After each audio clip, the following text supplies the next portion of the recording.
जय हिंद एवरीवन। सभी लोग को मैं बता दूं कि जितने भी भाई का 12 जनवरी 2025 का एग्जाम है, तो आप सभी लोग को मैं बताना चाहता हूं कि ये जो मैथ का प्रैक्टिस सेशन जो लाए हैं, आप लोग का एक सैंपल पेपर लाए हैं जो आप लोग को अंदर से जो डर है वो खत्म कर देगा।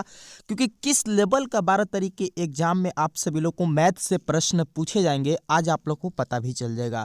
तो चलिए कॉपी और कलम ले लीजिए, और कहीं कहीं प्रश्न में तो ऐसा मेथड एंड ट्रिक आप लोग को बताने वाला हूं कि कलम भी नहीं उठाना पड़ेगा। आइए सबसे पहला नंबर प्रश्न पर, जो कि आज 37 नंबर प्रश्न है। प्रश्न बड़ा ही इंपॉर्टेंट है। टाइम एंड वर्क्स चैप्टर का नाम तो सुना ही होगा। प्रश्न में इंग्लिश एंड हिंदी मीडियम दोनों है, तो आप लोग दोनों लोग के लिए ये इंपॉर्टेंट सेशन है। पहला प्रश्न दिया कि अनिल एक कार्य को 9 दिन में कर सकता है, जबकि वरुण उसी कार्य को 18 दिन में कर सकता है। तो दोनों कितने दिनों में एक साथ काम को पूरा कर सकते हैं? भैया जल्दी से आप सभी लोग बताओ इसका करेक्ट आंसर, क्योंकि टाइम एंड वर्क मैंने करा चुका हूं और ऐसे ऐसे प्रश्न तो बहुत सारे कराए हूं। तो चलिए इसको भी हम लोग सॉल्व करते हैं। आ जाओ जी, प्रश्न के अकॉर्डिंग चलो। जैसे जैसे प्रश्न बोल रहा है, प्रश्न बोला है एक अनिल है, अनिल को ए मान लो और वरुण को भी मान लो।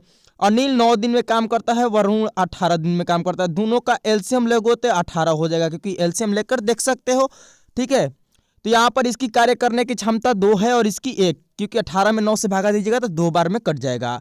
तो मेरे भाई ये बताइए कि पूछा है दोनों मिलकर, यानी इसकी 2 काम करने की क्षमता है और इसका 1, तो दोनों को जोड़ दो। 2 और 1 कितना होता है? 3। ये क्या है? टोटल वर्क है। तो 18/3 कर देना, यानी कितने दिन में दोनों मिलकर काम को समाप्त करेंगे मेरे भाई? तो 6 दिन में। ऑप्शन नंबर आप लोग को एक क्या होगा? करेक्ट आंसर होगा। ऑप्शन नंबर एक क्या होगा? सही उत्तर होगा। ठीक है, चलो अब आगे की तरफ चलते हैं। सेकेंड नंबर प्रश्न पर आ जाओ, 38 नंबर। मेरे भाई 38 नंबर प्रश्न आप लोग देखो क्या पूछा है। प्रश्न पूछा है कि एक कक्षा में 20 लड़कियां तथा 15 लड़के हैं। कक्षा में कुल छात्रों की संख्या में से लड़कियों का अनुपात क्या होगा? बड़ा ही अच्छा प्रश्न है और इसमें बहुत सारे भाई गलत करने वाले हैं, क्योंकि कंफ्यूजन लेस प्रश्न है। यहाँ पर कंफ्यूजन करने के लिए ऐसे प्रश्न देता है, बट प्रश्न में कुछ कोई भी दम नहीं है। देखो मेरे भाई क्या बोला है कि कुल छात्र और उसमें से लड़की की संख्या का अनुपात यानी रेशियो से पूछा गया है। सिंपल प्रश्न है। पहले देखो एक कक्षा में कितने लड़के और लड़कियां हैं, तो 20 लड़कियां और 15 लड़के, यानी 20 और 15 को जोड़ दीजिए तो 35 हो जाएगा। और रेशियो कर दो, और 20 लड़कियों को पूछा है, यही रेशियो आप लोग से पूछा है, यानी 7 × 5 = 35 और 5 का 20, यानी 4:7। ऑप्शन नंबर सी करेक्ट उत्तर है इस प्रश्न का। कोई दिक्कत हो रहा है ऐसे प्रश्नों को सॉल्व करने में? आप लोग को बिल्कुल भी नहीं होना भी चाहिए।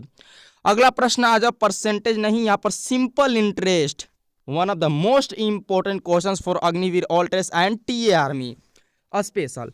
देखिए 39वां प्रश्न में साधारण ब्याज तो आप लोग को कराए थे, और साधारण ब्याज में क्या पूछा है आप लोग से प्रश्न कि 3 वर्ष की अवधि के लिए 25,000 पर 20% वर्ष पर साधारण ब्याज ज्ञात कीजिए। What is the simple interest on 25,000 at 20% per annum for a period of 3 years? देखिए ऐसे प्रश्नों को आप लोग को फॉर्मूला पता है कि एसआई सिंपल इंटरेस्ट यानी साधारण ब्याज बराबर होता है PRT/100। बहुत बार बोले थे। तो P कितना हो गया? 25,000। ठीक है, R कितना हो गया? 20%। टाइम कितना हो गया? 3 वर्ष। और बटा में कर दो मेरे भाई 100। ये देखो 2 0 से 2 0 कट गया। ठीक है, अब गुणा कर दो यार। 25 में 6 से गुणा करोगे तो कितना आएगा? 25 छक्का कितना होता है ये मेरे बता दो। 25 छक्का 150 होता है, और 1 2 0 और कर दो। यहाँ पर 15,000, जो कि ऑप्शन नंबर बी आपका क्या होगा? करेक्ट आंसर होगा। ठीक है, चलिए आगे की तरफ हम लोग बढ़ते हैं, यानी 40 नंबर प्रश्न पर। 40 नंबर प्रश्न भी बहुत ही अच्छा प्रश्न है, परसेंटेज से सिंपल प्रश्न है, और इस टाइप के प्रश्न सिंपल आप लोग से पूछा जाएगा कि फाइंड 12.5% ऑफ 1208, यानी 1208 के 12.5% ज्ञात कीजिए। मेरे भाई जब परसेंटेज चैप्टर आप लोग को करा रहा था अपने इसी चैनल पर, तो आप लोग को मैंने बताया था कि परसेंटेज टू फ्रैक्शन याद रखिएगा, बनाने में सॉल्व होगा। यानी 12.5% का जो फ्रैक्शन होता है मेरे भाई 1/8 होता है, ये आप लोग को भी पता है। तो जब 1/8 आप लोग को पता है, तो इसका जल्दी से आप लोग याद कर लो कि 1208 गुणे 1/8। यहाँ पर कटा दो मेरे भाई, 4 से कटा दो, 4 × 3 = 12, 0 और 4 दूनी 8, यहाँ पर 2, और फिर 2 बार में कटा दो, 15 दूनी 30, 1, यानी 151 जो होगा आपका करेक्ट आंसर होगा, जो कि ऑप्शन नंबर ए में दिया गया। बिल्कुल सही उत्तर है। मुझे पता है कि आप लोग को बनाने में कोई भी कठिनाइयों का सामना नहीं करना पड़ रहा होगा। तो इसी बात पर आ जाओ, अब सभी लोग अगला प्रश्न को भी बना दो सभी लोग जल्दी से, यहाँ पर 41 नंबर प्रश्न में देखिए एलसीएम एंड एचसीएफ से प्रश्न जब भी आप लोग से पूछेगा तो कोशिश कीजिएगा कि आप लोग ऑप्शन के अकॉर्डिंग ही सॉल्व करें। ठीक है, ऑप्शन के अकॉर्डिंग बहुत ही जल्दी बनेगा। जैसे कि ये प्रश्न पढ़ लीजिए कि 144 और 104 तथा 160 का महत्तम समापवर्तक ज्ञात करें, यानी फाइंड द एचसीएफ ऑफ 144, 104 या 160। ठीक है, तो इसको कैसे बनाएंगे और ऑप्शन आप लोग को यहां पर देना है कि 7 दिया, 6 दिया, 8 दिया है। यानी महत्तम समापवर्तक एचसीएफ का मतलब होता है कि वो बड़ी सी बड़ी संख्या जो दी गई संख्या को पूरी तरह से विभाजित कर दे। तो इसमें से सबसे बड़ी संख्या 8 है और 8 से क्या ये 144 विभाजित हो जाएगा? बिल्कुल हो जाएगा। 104 हो जाएगा, करके देख लो। ठीक है, और 160 भी हो जाएगा। यानी ऑप्शन नंबर आप लोग को सी ही करेक्ट आंसर होगा। इसमें कोई दिक्कत नहीं होना चाहिए, आप लोग को बिल्कुल भी सही होगा। क्योंकि अगर आप लोग को 8 से नहीं है तो यहाँ पर 7 से चेक कर लो। 7 से ये 104 नहीं कटेगा। ठीक है, क्योंकि 7 एकम 7, 3 आ जाएगा 34, 34 7 से कटेगा, नहीं कटेगा। तो यहाँ पर 7 भी नहीं होगा। 6 से यानी 3 कटना चाहिए, यहाँ पर इसको जोड़िए तो 5 ही आ रहा है। तो आप लोग को ऐसे ऑप्शन के अकॉर्डिंग बनाइएगा तो बहुत ही अच्छा से बनेगा। और आप सभी लोग को एग्जाम में मैं बता दूं कि बहुत सारे ऐसे प्रश्न होंगे जो ऑप्शन से ही बन जाएंगे और बेमतलब कि आप लोग टाइम वहां पर वेस्ट करेंगे जाकर लॉन्ग मेथड से। ठीक है, तो कोशिश कीजिएगा जितना फोकस प्रश्न पर उतना ही फोकस ऑप्शन पर, ये बात ध्यान रखिएगा। अब जैसे कि 42 नंबर आप लोग प्रश्न देख लो। 42 नंबर प्रश्न में एलसीएम पूछा है आप लोग से। एलसीएम का मतलब होता है कि वो छोटी से छोटी संख्या जो दी गई संख्या से पूरी तरह विभाजित है। यानी जो ऑप्शन में ये संख्या है ना, ये 12, 16 और 30 से पूरी तरह विभाजित होना चाहिए और वो भी छोटी संख्या। इसमें सबसे छोटी संख्या कौन सा? 140 है। तो 140 से क्या 16 से कट जाएगा, 12 से कट जाएगा, 30 से कटेगा? आप लोग चेक कर सकते हैं, तो नहीं कटेगा। ठीक है, क्योंकि यहाँ पर 30 में 3 भी आता है। तो मेरे भाई 3 का नियम क्या होता है कि जोड़िए और 3 से अगर कट जाता है तो वो 3 से कट जाएगा। 5 ये नहीं कटेगा, 8 2 10 ये भी नहीं कटेगा, 6 2 8 नहीं कटेगा, 2 4 6 यानी 6 3 से कट जाएगा, यानी ये कट जाएगा। ऑप्शन नंबर सिर्फ ए ही जो बचा है वही एलसीएम हो जाएगा आप सभी लोग का 240, जो कि करेक्ट आंसर है। अब बताइए, मैंने तो एलसीएम निकाला नहीं, बस ऑप्शन के अकॉर्डिंग ही बना दिया और आप भी ऐसे ही बनाइएगा। आ जाओ अगला नंबर प्रश्न 43 नंबर पर। यहाँ पर वर्गमूल स्क्वायर पूछा है, स्क्वायर रूट पूछा है कि find the square root of 5929। बड़ा ही सिंपल प्रश्न है मेरे भाई। सबसे पहले इसका यूनिट डिजिट देखो। यूनिट डिजिट मतलब इकाई अंक। इकाई अंक देखो तो 9 है। इकाई अंक जब 9 है मेरे भाई तो ऑप्शन में ऐसा कोई भी संख्या होगा जो इसका स्क्वायर रूट जिसका 2 बार गुणा करने पर 9 आना चाहिए। यानी 75, यानी इसका इकाई अंक 5 है तो 50 25 यानी ये नहीं होगा, 5 आएगा इसका यूनिट इकाई। और 8 का 8 64 यानी 4 आएगा, ये भी नहीं होगा। 77 यानी 77 49 इसका 9 आएगा, ये हो सकता है। और अब डी के भी चेक कर लेना, ठीक है, यही नहीं तो जल्दबाजी नहीं। और 6 के 6 से गुणा कीजिएगा तो 36 यानी 6 यूनिट डिजिट, यानी ऑप्शन नंबर सी ही है जो 59 और 29 यानी 5929 का वर्गमूल है। ऑप्शन नंबर सी बिल्कुल करेक्ट आंसर है। ऐसे ऐसे छोटा छोटा जो आप लोग का वर्गमूल है, जो स्क्वायर रूट है, इसको ऐसे सॉल्व कर सकते हैं बाई यूनिट डिजिट के अकॉर्डिंग। ठीक है, समझ में आ रहा होगा मैं जो बोलना चाहता हूं, आप लोग भी समझदार है। चलो अगला प्रश्न 44 नंबर पर आ जाओ सभी लोग। यहाँ पर घनमूल यानी क्यूब रूट आप लोग से पूछा गया है। यहाँ पर 44 नंबर पर क्या पूछा है? क्यूब रूट पूछा गया है। तो चलिए इसको भी चेक कर लेते हैं। क्यूब रूट में भी यूनिट डिजिट आप लोग को काम कर जाएगा। ठीक है, इसका इकाई अंक कितना है? 8 है। तो मेरे भाई अब क्यूब में भी 3 बार गुणा करने पर उसका यूनिट डिजिट 8 आना चाहिए। अब 4 गुणे 4 कितना होगा? 16, और 16 में फिर से 4 गुणा कीजिएगा तो 24 यानी 4 ही आएगा, ये नहीं होगा। यहाँ पर चेक कर लिए। अब 22 है, 22 का देखिए 2 से गुणा कीजिए, 2 दूनी का 4 और फिर 2 से गुणा कीजिए तो 4 दूनी का 8, इसका यूनिट डिजिट 8 आ रहा है, यानी ये हो सकता है ऑप्शन नंबर बी। बाकी 6 का भी देख लो, 6 का 6 का 36, 36 में 6 से गुणा कीजिएगा तो 212 आता है, अच्छा 216 आता है, जो कि नहीं होगा। और 28 का भी नहीं होगा, यानी ऑप्शन नंबर बी ही है जो 22 का घनमूल 10,648 होता है। चलो जी अगला प्रश्न 45 नंबर पर आ जाओ सभी लोग। 45 नंबर पर सभी लोग आ जाओ। देखो 45 नंबर ये होमवर्क के लिए देंगे, कोई भी प्रश्न तो देना चाहिए। ये बहुत ही इजी प्रश्न है, ठीक है, इसलिए ये आप लोग का SW, इसको आप लोग स्क्रीनशॉट पहले ले लो। मैं इसको जूम आउट कर देता हूँ। लो जो, अरे रे रे किधर गया? यहाँ पर है। चलो इसको आप लोग स्क्रीनशॉट ले लो और उसके बाद इसका HW रहेगा। आप लोग को कमेंट लिस्ट में स्क्रीनशॉट बनाने के बाद आप लोग डाल देना और मैं आप लोग को जवाब जरूर दूंगा। चलो अब 46 नंबर पर आ जाओ। स्क्रीनशॉट ले लिए होंगे आप सभी लोग। और 46 नंबर आप लोग से क्या पूछा है मेरे भाई, 46 नंबर में पूछा है कि 14 सेंटीमीटर त्रिज्या के साथ वृत्त की परिधि लगाए या ज्ञात करे, और जो कि पाई का मान यहाँ पर आप लोग को दिया है 22/7 करने के लिए।